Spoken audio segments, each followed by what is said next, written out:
একটা ছেলে, খুব গরিব মানুষের ছেলে এসেছিল এখানে, ড্রাইভারি করতো, তারপরে অটো কিনলো, তারপরে আবার গাড়ি চালালো, আবার লোক নিয়ে এসে মার্বেলের কাজ করাতো, এই করে করে করে করে ভালো একটা বিশাল ব্যবসা, বিশাল দোকান কিনে বাড়ি ঘর করে ফুরফুরাই বাড়ি করে বিশাল। এই শুরু হয়েছে, ইন্না লিল্লাহি ইন্তেকাল।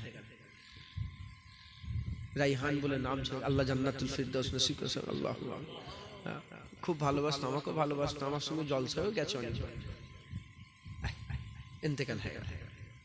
কি হয়ে গেল মাথায় ঢুকছে বুঝতে? মুসলমান আল্লামা রুম রহমাতুল্লাহ আলাইহির একটা কথা মনে পড়ে গেছে, এক্ষুনি মনে পড়ে, আমি বলছি আপনাদের। এটা শুনেন, শুনে নিজের মাইন্ডকে ঠিক করেন, ভাবেন, চিন্তা করেন, ফিকির করেন, সব ছেড়ে দিয়ে পালাতে হবে। কথা ঠিক না বলুন? আল্লামা রুম রহমাতুল্লাহ আলাইহি তিনি একটা ঘটনা বলেছেন যে একটা বাদশা ছিল, ওই বাদশাটা একদিন গার্ডেন থাকে না হাওয়া খাওয়ার বাচ্চাদের, আপনার বাচ্চাদের কোনো মহল ফহলে গিয়েছেন কি জানি না, আমি ওই নেপালের যে বাদশা সব কটাকে একসঙ্গে মেরে দিল শুনেছেন তো? আজ থেকে 2001 সালে কি 2002 সালে হবে, আমি ওদের বাড়িতে, এখন হেরিটেজ হয়ে গেছে, টুরিস্ট প্লেস হয়ে গেছে, আমি গিয়ে ঘুরে এসেছি, আর বহু জায়গা আমি ঘুরেছি। তো যাই হোক, আগে বাচ্চাদের একটা হাওয়া খাওয়ার জায়গা থাকতো, বাগান গার্ডেন মতন থাকতো, সেখানে সব গাছ পাছ লাগানো, ওখানে সব বসার জায়গা, এখানে বসে হাওয়া খাওয়া খেত। একদিন বাদশা গার্ডেনে বসে, আল্লামা রুম রহমাতুল্লাহ আলাইহি মাসনাবি শরীফে নিজে বলেছে যে বসে গল্প করছে, আর সব সাথী সঙ্গীরা আছে। বাদশা এখন সাথী সঙ্গীদেরকে জিজ্ঞাসা করছে যে আমি কেমন লোক?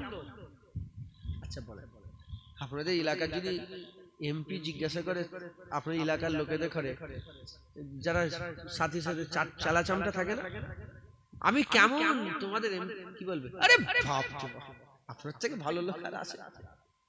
রাজার লোকেদের করে, রাজা জিজ্ঞাসা করছে আমি কেমন? রাজার লোকেরা বলবে যে খারাপ, তুমি ওখানে ওইটা করলে কেন বলবে? আরে বাবা রাজা, আপনার মতো রাজা তো পৃথিবীতে খুব নাম করছে। রাজা বলছে না, তোদের করে জিজ্ঞাসা করলে, তোরা তো আমার নামই করি। এমন একজনকে জিজ্ঞাসা করতে হবে যে হক কথা বলবে। রাস্তার সামনে ছিল, রাস্তা দিয়ে একটা ফকির বলে, ফকির ডেকেছে, শোনো, ডেকে রুমাল বের করেছে, একটা রুমাল বের করে, রুমাল বের করে ফকির বলে এলাও রুমালটা লাও, এখানে যত লোক তুমি দেখছো, দেখে যে খারাপ তাকে রুমাল দাও। আমি যদি আপনাদের কাছে দিই, আপনি রাজা আছে, সব সাথে সঙ্গে আছে, আপনি কাকে রুমাল দিবেন বলেন? কাকে খারাপ? শুনছেন আপনারা? হ্যাঁ, এই হচ্ছে, এটা আমি প্রশ্নটা ইচ্ছা করে করলাম। ফকির কি করলো? রুমালটা নিয়ে এদিক ওদিক সব চেয়ে নিজের কাছে রেখে দিল। ফকির বলে দেখেন আমি সবচেয়ে খারাপ। কি বলছে? এটা বড়, এটা কিন্তু আমাদের মাথায় আসে না। আমরা সবসময় সামনের দিকে চেয়েছিলাম যে এদের মধ্যে কাউকে দেবো। কথা ঠিক না ভুল বলেন? আমাদের মাথায় এটাই ছিল। কিন্তু না, ওলিরা কোনোদিন লোককে খারাপ, ওলিরা মনে করে আমি খারাপ। আল্লাহ নেক বান্দা যারা হয় না, তারা কি মনে করে? লোকের দোষ খোঁজে না, সে বলে না না তুমি ভালো, আমি খারাপ। ফকির বলে আমি সবচেয়ে খারাপ বলে নিজের কাছে রুমাল রেখে দিয়েছে। একদিন, দুদিন, 3 দিন, 1 মাস, 2 মাস, 1 বছর, বেশ তাবিল মুদ্দাত গুজরে গেছে। মুসলমানের ছেলেরা, এ নবীর উম্মত উম্মতিরা, একটু চিন্তা করেন, একটু ভাবেন। আল্লামা রুম রহমাতুল্লাহ আলাইহি মাসনাবি কি আল্লামা রুম রহমাতুল্লাহ আলাইহি সেই জামানায় পৃথিবীর বুকে আল্লামা রুমকে আল্লামা রুম বলা হতো। গোটা পৃথিবীর বুকে আল্লামা রুম রহমাতুল্লাহ আলাইহিকে সবাই চেনে। আল্লামা রুমকে আমার আল্লাহ পাক জগৎ বিখ্যাত আল্লাহর ওলি বানিয়ে দিয়েছিলেন। হযরত আল্লামা রুম রহমাতুল্লাহ আলাইহি মাসনাবি শরীফের মধ্যে তিনি বর্ণনা করছেন। আর আল্লামা ইকবাল হুজুর কি বর্ণনা করছেন?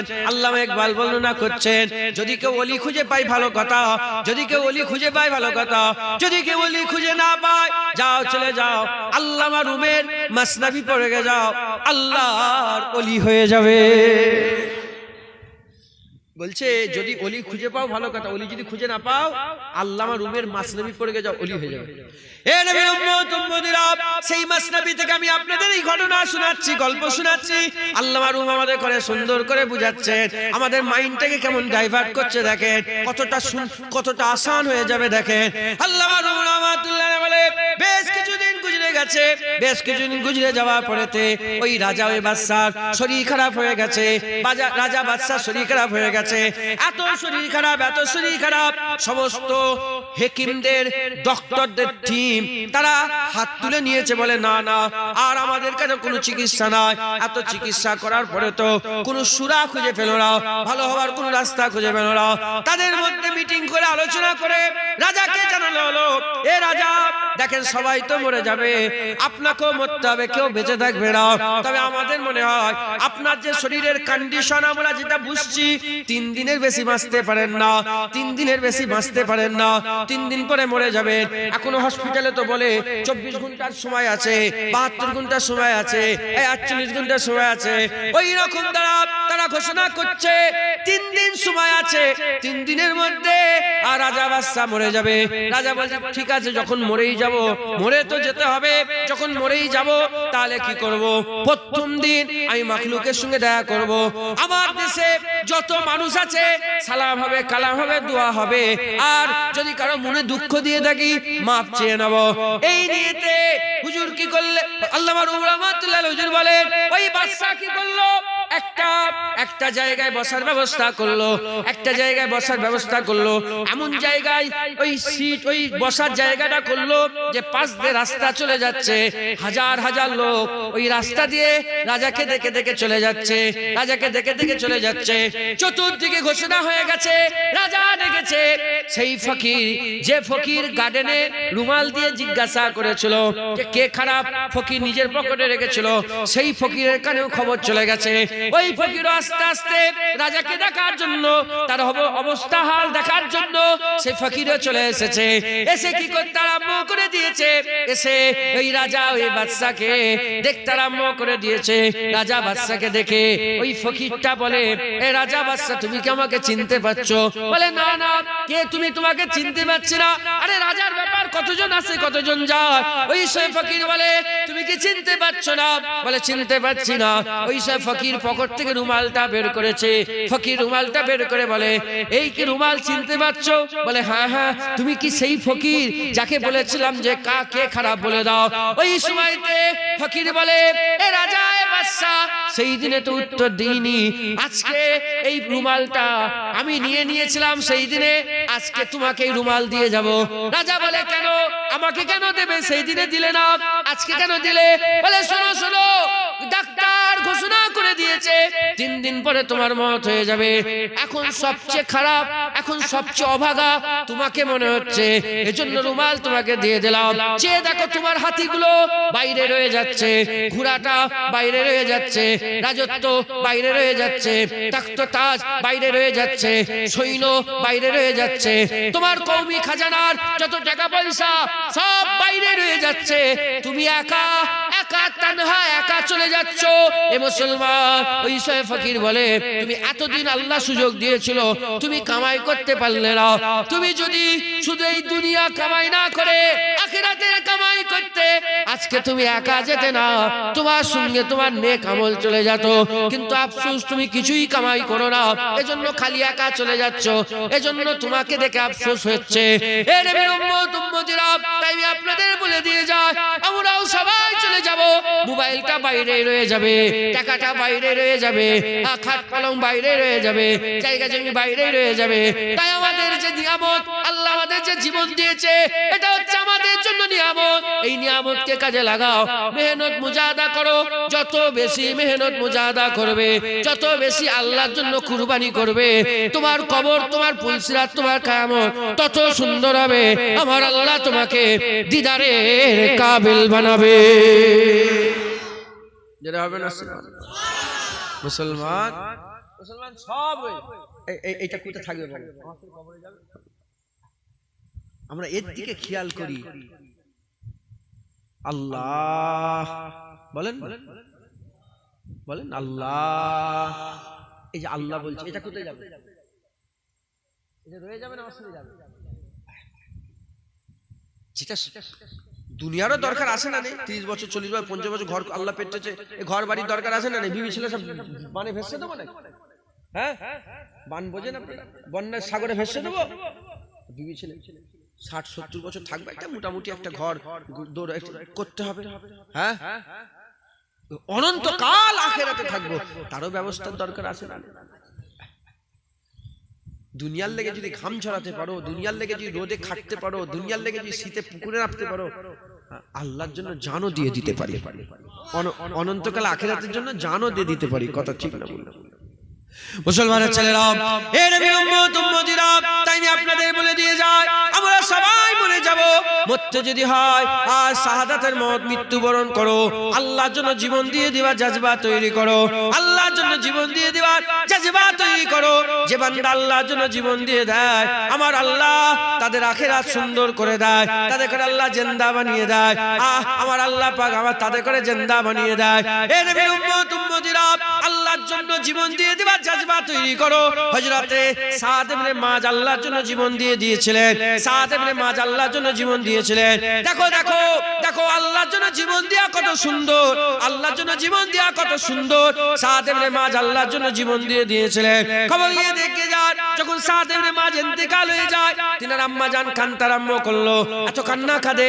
সাহাবারা বলে, কান্না বন্ধ করে দেন, তোমার ছেলে তো আল্লাহর জন্য জীবন দিয়েছে, আপনার বেটা তো আল্লাহর জন্য জীবন দিয়েছেন, এত কাঁদছেন কেন? আমার রাসূলুল্লাহ বলতে আরম্ভ করে, এ আমার সাহাবারা, ছেড়ে দাও, তাকে ছেড়ে দাও, সাদ ইবনে মাযের আম্মাকে কাঁদতে দাও। এরকম ভাবে হুজুর বললেন, হুজুর কাঁদছেন, সাদ ইবনে মায হুজুর কাঁদছেন কাঁদছেন কাঁদছেন, এত কান্না কাঁদছেন, এই মুখে বলে বোঝানো যাবে না। এদিকে হুজুর পাক সাল্লাল্লাহু আলাইহি ওয়াসাল্লাম সাহাবা হুজুরকে নিয়ে এলেন, সাদ ইবনে মায আল্লাহর জন্য জীবন দিয়েছে।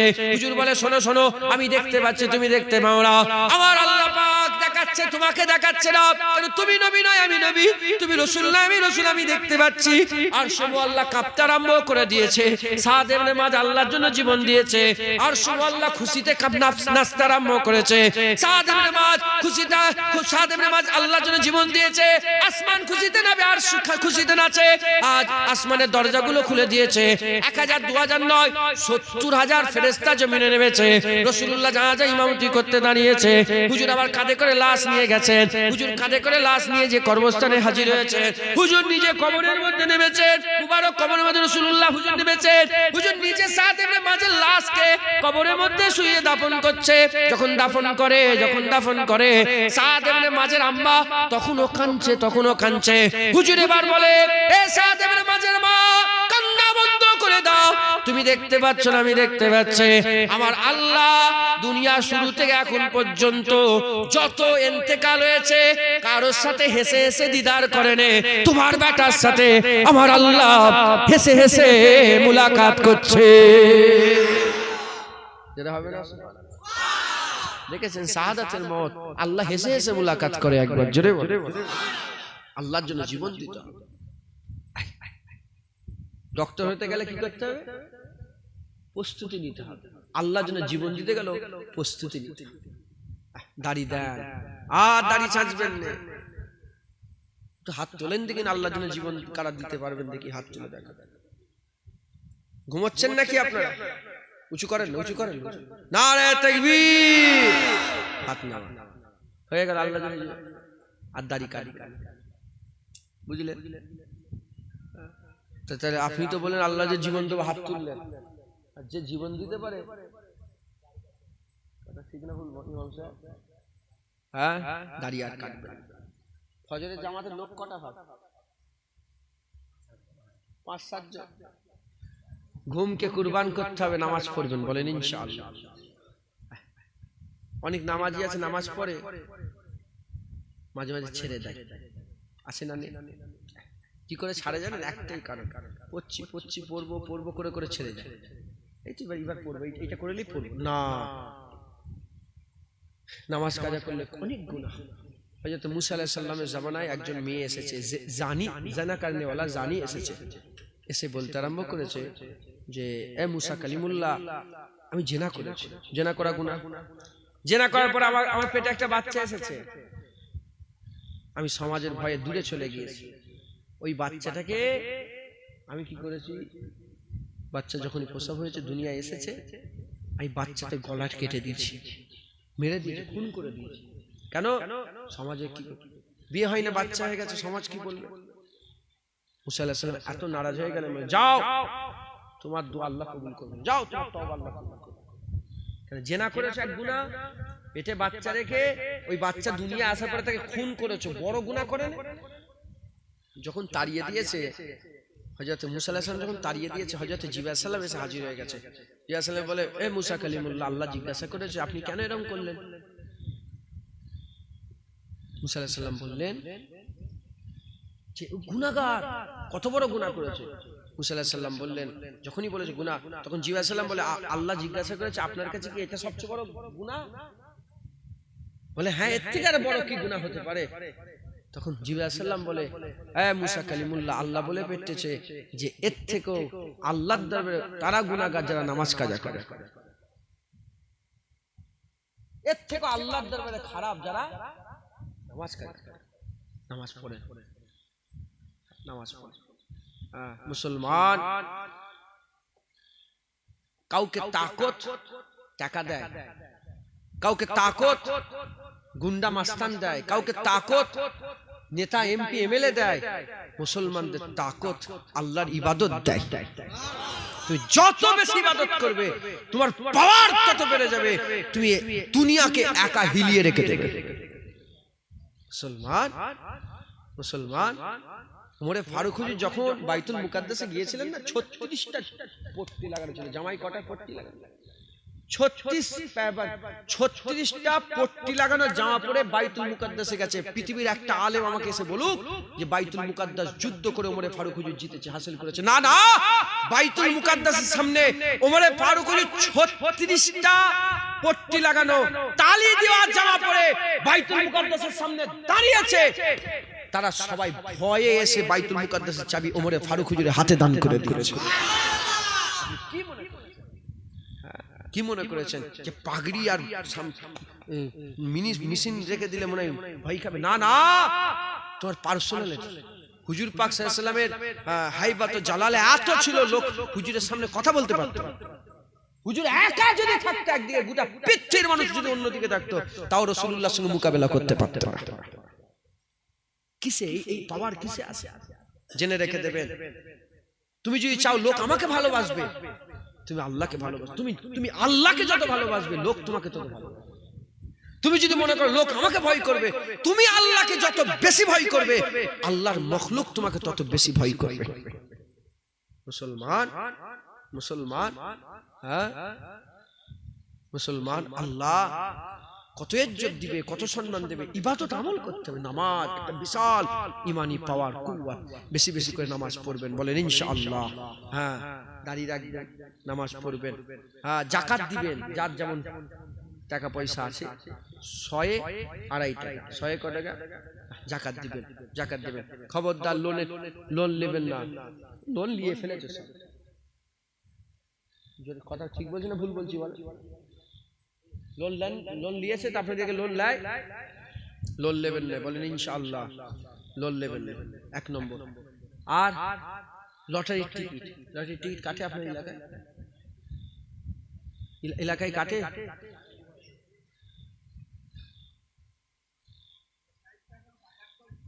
হ্যাঁ,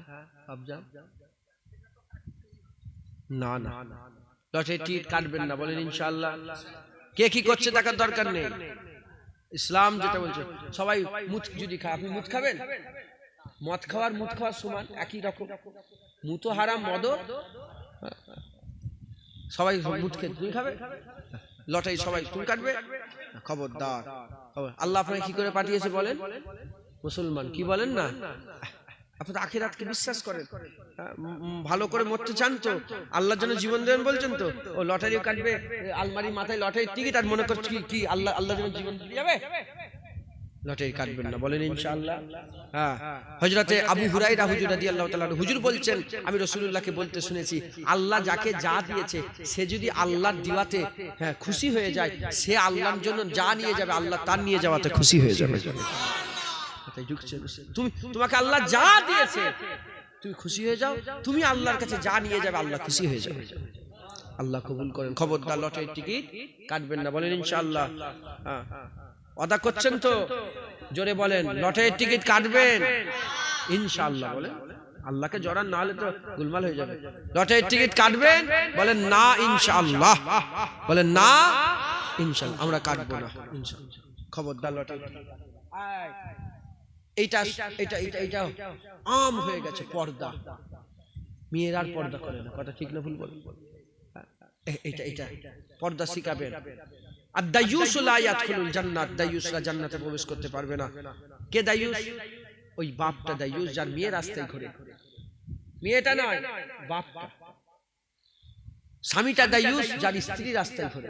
তুমি এখানে অশুনছ, তোমার রাস্তায় বউ ঘুরছে, এ তাকাচ্ছে সে তাকাচ্ছে, তিনি তাকাচ্ছে। রাসূলুল্লাহ বলছে যখন একটা মেয়ে যায়, এ তাকায় সে তাকায়, তিনি তাকান, ওই মেয়েটা যেন জিনা করতে করতে কিয়ামতের দিকে আগিয়ে যাচ্ছে। আস্তাগফিরুল্লাহ। মেয়েগুলোকে পর্দা শেখাবেন, স্ত্রীকে। ওই ভাইটা দায়ুস যার বোনটা রাস্তায় ঘোরে, আর ওই ছেলেটা দায়ুস যার মাটা রাস্তায় ঘোরে। অতএব পর্দা শিখান, পর্দা শিখান, পর্দা শিখান, বলেন ইনশাআল্লাহ। হ্যাঁ, মেয়েদের পর্দা শিখান। হ্যাঁ হ্যাঁ, ফুলপ্রাসে যাচ্ছ, এখানে ওখানে যাচ্ছ, কি নিয়ে এসছে তুমি? খাবার, কে খাবার নিয়ে আসতে বলেছে? একটা বোরখা নিয়ে আসো, 200-300 টাকা দাম একটা বোরখা নিয়ে আসো। বোরখা পরানো শিখান, নিজের আবরুকে হেফাজত হবে, বোরখা পরানো শিখান। আর যাকে যেমন আল্লাহ আওকাত দিয়েছে, যদি যদি এ না থাকে, পাট কি বলে, বেড়া গাছ বলে না, বেড়া গাছ, বেড়াবন বলে না, বেড়াবন বলে, হ্যাঁ, উঁচু উঁচু হয়, সরু সরু, বেড়াবন লেগে তোমার বাউন্ডারিটাই ঘেরো। খুব সাবধান। রাস্তার ধারে মেয়েরা পুকুরে গোসল করবে, হ্যাঁ, কলে গোসল করবে, আর এ থাকবে সে থাকবে, আমার বোন হয়, তোমার মা বোন তো আমার মা বোন, কথা ঠিক না ভুল বলে? হ্যাঁ, খবরদার, খবরদার, খুব সাবধানের সঙ্গে। হ্যাঁ, এগুলো আমাদের বলার দরকার। আমি বলছি, আমি বলে দিচ্ছি, তুমি আল কিয়ামতে আর বলতে পারবে না আল্লাহ আমি তো জানিনি এটা। বলে কেন? জুনায়েদ ওয়াজ করতে করতে বললো, ইমাম সাহেব বললো, মাথায় ঢুকছে। এগুলো আমাদের দরকার বলা। খবরদার পর্দা শিখান, বলেন ইনশাআল্লাহ। আর খবরদার হারামের দিকে যাবেন না, হারামের দিকে যাবেন না। হযরত হুসাইন হুজুর রাদিয়াল্লাহু তাআলা বলে, আমি আমার মামা হিন্দের কাছ থেকে, আমি আমার মামুজানের কাছ থেকে, যিনি হুজুরের হুলিয়া মুবারক বর্ণনা করতেন, যে যে হুজুরের চোখ কেমন, হুজুরের নাক কেমন, হুজুরের মুখ কেমন, হুজুর কেমন করে হাঁটতেন, হুজুর কেমন করে যেতেন, হুজুরের পা মুবারক কেমন, হুজুরের সিনা মুবারক কেমন, হুজুরের কপাল মুবারক কেমন, হুজুরের চুল মুবারক কেমন, সব বর্ণনা করেছে। বলে আমি আমার মামুর কাছ থেকে শুনেছি রাসূলুল্লাহ সাল্লাল্লাহু আলাইহি ওয়াসাল্লাম এত খামোশি এখতিয়ার করতেন, এত চুপ হয়ে থাকতেন, সাহাবারা ভয় খেয়ে যেতেন। রাসূলুল্লাহ কথা বলছেন, চুপ থাকা হুজুর খুব বেশি পছন্দ করতেন। আর দরকারি ছাড়া হুজুর কথা বলতেন না, দরকারি ছাড়া হুজুর কথা, দরকার ছাড়া রাসূলুল্লাহর মুখ খুলতেন না হুজুর পাক সাল্লাল্লাহু আলাইহি ওয়াসাল্লাম। আর হুজুর কাছে কেউ কিছু শোনাতে এলে হুজুর শুনতেন, খুব শুনতেন, খুব শুনতেন, খুব শুনতেন। মুসলমান হযরতে রাসূল পাক সাল্লাল্লাহু আলাইহি ওয়াসাল্লাম, হুজুর পাক সাল্লাল্লাহু আলাইহি ওয়াসাল্লাম, যদি হুজুরকে কেউ কিছু শোনাতো, আর যদি ওই কথাটা ভালো হতো, হুজুর ডাক দিতেন, হ্যাঁ হ্যাঁ তুমি ঠিক বলেছো, হ্যাঁ তুমি তো সুন্দর কথা বলেছো, তুমি তো খুব ভালো কথা বলেছো, আরে তুমি তো খুব দারুণ কথা বলেছো, হুজুর ডাক দিতেন। আর যদি কেউ ভুল কথা বলতো, হুজুর বলতেন, তুমি ভুল বলেছো, এই কথা তোমার মুখ থেকে যেন আর না বেরোয়, তুমি এই জীবনে এই কথা তওবা করো, এই কথা জীবনে বলবে না। যদি কেউ ভুল বলতো, হুজুর বলে দিতেন সঙ্গে সঙ্গে, না তুমি ভুল বলেছো। আর যদি কেউ ঠিক বলতেন, হুজুর বলতেন, আহা তুমি কি সুন্দর কথা বলেছো, তুমি তো দারুণ কথা বলেছো। সুবহানাল্লাহ। মুসলমান কম কথা বলবেন, এর গীবত তার গীবত, চায়ের দোকানে বসে বসে এখানে সেখানে আড্ডা মারবেন না, বলেন শুনছেন আপনারা? এটা ওটা করবেন না, খুব সাবধানের সঙ্গে চলাফেরা করবেন, বলেন ইনশাআল্লাহ। আর আল্লাহর হুকুমগুলোকে মানেন, ছোট ছোট হুকুম হলেও মানেন, দাঁড়িয়ে রাখা, নামাজ পড়া, রোজা। আমি নাউজুবিল্লাহ, আমি ছোট বলছি না যে দাঁড়িয়ে রাখা, আল্লাহর হুকুম আর ছোট কি বড় কি, আল্লাহর হুকুম সবই বড়, কথা ঠিক না বলবেন? আমি বলছি যে এইগুলো আমাদের রোজমার্রার জিন্দেগিতে যেভাবে আমরা চলাফেরা করি, এগুলো বাপ মায়ের হক আদায় করবেন। হ্যাঁ, বাপ মায়ের খবরদার বাপ মায়ের কথায় উফ করবেন না, শুনছেন আপনারা? বাপ মায়ের কথায় রাসূলুল্লাহ আল্লাহ বলেছে উফ করবে না, মানে বাপ মা নয়, বাপ মায়ের কথায় দূর, উফ কি জ্বালান জ্বালাচ্ছে, উফ, এই উফ আল্লাহ কোরআনে বলেছে উফ বলবে না। অতএব একসঙ্গে থাকতে গেলে ছুকাছুকি হবে, হুড়োহুড়ি হবে, বাপ মায়ের সঙ্গে একটু চিল্লাচিল্লি হয়ে যাবে, কি আব্বা কি করছেন হয়ে যাবে, আবার মাপ চেয়ে নেবে, আবার ভুল হয়ে গেছে মাফ করে দেন, মাথায় ঝুঁকছে। নিয়ামত বাপ মা কি বলেন না, এই সব বাপগুলো বসে আছে, চলে যাবে আর পাবে তুমি জীবনে। হুজুর বলেছে বাপ মাকে আল্লাহ এত পাওয়ার, এত ক্ষমতা, বাপ মায়ের মুখের দিকে কেউ যদি তাকায় আল্লাহ কবুল হয়ে যাওয়া হজের সব দান করে দেবে। এখান থেকে জেদ্দায় যাবে, জেদ্দায় থেকে মক্কায় যাবে, মক্কা শরীফে যে তওয়াফ করবে, 7 চক্করে এক তওয়াফ হবে, অজিপুর তওয়াফের নামাজ পড়বে, সাফা মারওয়া সাই করবে, মাথা মন্ডন করবে, তারপরে তো হজ হবে, উমরা হবে, হজ হবে, তাই তো নাকি গো? হ্যাঁ, আমি উমরার কথা, উমরা হলো হজ হলো। হ্যাঁ, বাপ মায়ের মুখের দিকে তাকাবে, আল্লাহ ওই সব তোমার আমলনামায় দান করে দেবে। কত নিয়ামত বাপ মায়ের হক আদায় করো, করতে করতে করতে যখন হুকুম মানতে মানতে হাল পয়দা হয়ে যাবে, তুমি জীবনটাই আল্লাহর জন্য দিয়ে দেবে। আল্লাহ আমাদের সব কবুল করেন। আজকের ওয়াজ ছোট্ট একটা বিষয় বললাম, কি জীবন মত সব বেরোবে। আমার মহাশয় বলছিলেন বলে সেই দিকেই খেয়াল করা, সেই থেকে এই কথাই চলছে। হ্যাঁ, একই কথা চলছে। মহাশয় মরে যেতে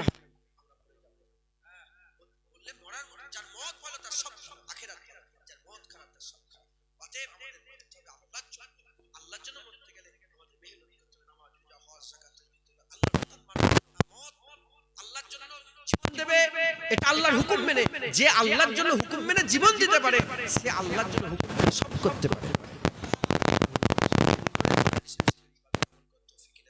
সংক্ষেপ করে দিলাম, আমার পরে আমার চাচাজান হুজুর আসবেন, অজনসিয়াত করুন, অল্প সময় তিনি বলে দোয়া করে দেবেন। পাড়ার জলসা, বেশি আপনাদের রাত হবে না। আপনাদের তাবারুক কিভাবে করেছেন, কি করেছেন? গোস্তের খিচড়ি করা হয়েছে, খবরদার কেউ চলে যাবেন না, খিচড়ি খেয়ে যাবেন, বলেন ইনশাআল্লাহ। মাথায় ঢুকলো, চলে যাও, নিয়ে যাবেন চুক্ক সব বসে অসময় চাচাজান অল্প কথা বলে, তো তার আগে আমি সব কাজ মিটিয়ে দিচ্ছি ইনশাআল্লাহ। একটু চাঁদাপত্র তুলতে হবে, আগের বছর আবার জল একটু দিয়ে দেন তাড়াতাড়ি করে, কিছু কিছু করে আমরা সবাই মিলে দিয়ে এই জলসা, এই পাড়ার জলসাটা আমরা সবাই মিলে করবো, বলেন ইনশাআল্লাহ। তাতে আমিও শরীর হব।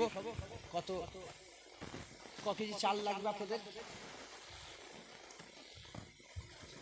আপনার কমিটির ছেলে কেউ আছে, জানে কি?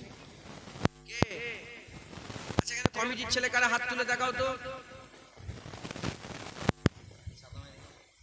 5টা 4টে 5টা কজন কমিটির তোর সদস্য?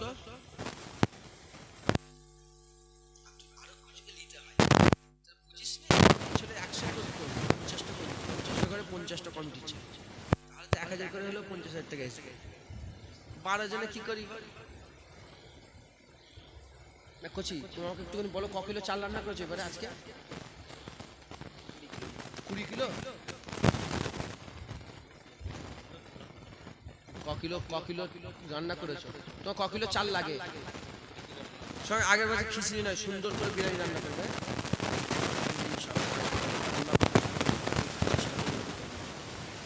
সরু সরু চাল দরকার, 20 কিলো হলে, ভারী হলে হবে তো? আচ্ছা, 25 একজন 25 কিলো চাল দেন, সরু চালটা। ক্লিনার থেকে কি বলে, মিনিকেট চাল একটা দেন তো, 25 কিলো কে দেবে? আগের বছর বিরিয়ানি আমরা করবো সবাই মিলে। বিরিয়ানি খাই তোমরা না খিচড়ি? বিরিয়ানিটা করবে, হুজুরের জলসায় বিরিয়ানি হবে, বলেন ইনশাআল্লাহ। খেতে কি অসুবিধা আছে? আচ্ছা বলেন, দেখেন খাওয়াই খুব সমস্যা হয়। একদল লোক আছে বলে এই খাওয়া এই হয়েছে ওই হয়েছে, প্রসাদ খেচ্ছে, হেন খেচ্ছে, তেনাকে নওয়াজুবিল্লাহ উল্টো পাল্টা ফতোয়া দেয়। আছে না? আমি আপনাদের বাজার আছে তো, বাজারে তরকারি পাওয়া যায় না? হ্যাঁ, আলু তরকারি, পটল তরকারি, মাছ তরকারি, গোশ তরকারি, চিংড়ি মাছ তরকারি, শিঙি মাছ তরকারি, এগুলো সব তরকারি তো।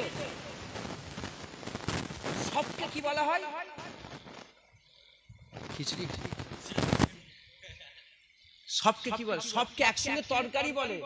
আলুটাও তো তরকারি, ডালটাও তো তরকারি, সবাইকে একসঙ্গে কি বলা হয়? কিন্তু এক একটা তরকারি এক এক রকম মজা, এক একটা তরকারির এক এক রকম স্বাদ। ওই রকম সব ইবাদত, সব কি বলে? নামাজ ইবাদত, রোজা ইবাদত, হজ ইবাদত, যাকাত ইবাদত, সব ইবাদত।